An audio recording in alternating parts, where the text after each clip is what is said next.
7 យ៉ាងជួយសម្រួលភាពតានតឹងចិត្តនៅពេលអ្នកជួបរឿងខកចិត្តជាច្រើនដងបើអ្នកជួបរឿងខកចិត្តជាច្រើនដងហើយនោះបន្ទាប់មកមានអារម្មណ៍ថាពិបាកទ្រាំហើយឈឺចាប់ខ្លាំងអ្នកអាចសាកល្បងធ្វើរឿងទាំង7នេះបានវាអាចជួយសម្រួលការឈឺចាប់អ្នកក្នុងកំឡុងពេលឈឺចាប់នោះ1ចុះទៅតាមខេត្តម្នាក់ឯងមួយរយៈ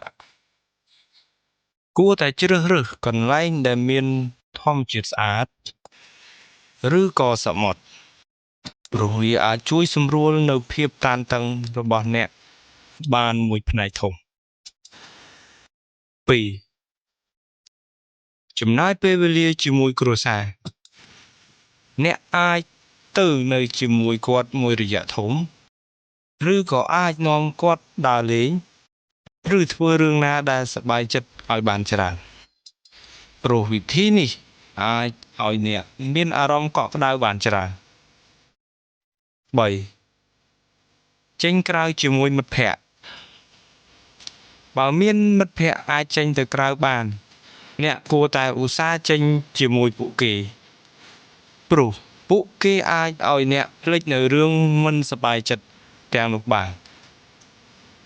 4បង្កើតភាពរីករាយឲ្យខ្លួនឯងគួរតែសាកល្បងចេញទៅក្រៅ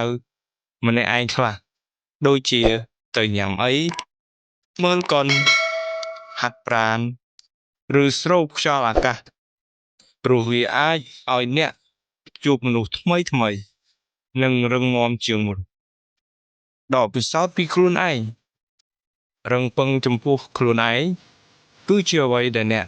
ត្រូវមានជានិច្ច5គិតអ្វីដែលល្អៗព្យាយាមគិតអ្វីឲ្យបានល្អដើម្បីជួយដល់ការឈឺចាប់ដែលបានជួបព្រោះធ្វើឲ្យអ្នកគិតតែរឿងអាក្រក់ទៀតនោះកាន់តែធ្វើឲ្យអ្នកពិបាកចិត្តនិងអស់សង្ឃឹមកាន់តែខ្លាំង6ថែរក្សាខ្លួនឲ្យស្អាតជានិច្ចទោះមានរឿងអ្វីក៏ដោយក៏មិនត្រូវមិនខ្វល់ពីខ្លួនឯងដែរត្រូវស្រឡាញ់និងថែរក្សាខ្លួនឯងឲ្យបានស្អាតដើម្បីផ្ដល់កម្លាំងចិត្តឲ្យខ្លួនឯងនិងក្តីសង្ឃឹមនៅពេលដែលយើងមានរូបរាងស្អាតស្រស់បោះ7រៀនជំនាញផ្សេងដូចជារៀនថតរូបរៀនភ្លេងរៀនហែលទឹកឬក៏រៀនច្រៀងទៅតាមអ្វីដែលអ្នកចង់ការរៀនបន្ថែមនៅអ្វីដែលប្លែកអាចជួយឲ្យអ្នកមានអារម្មណ៍ល្អនិងប្លែកជាងមុនដែលអាចជាថ្នាំជួយឲ្យអ្នកជាមួយកម្រិតទៀត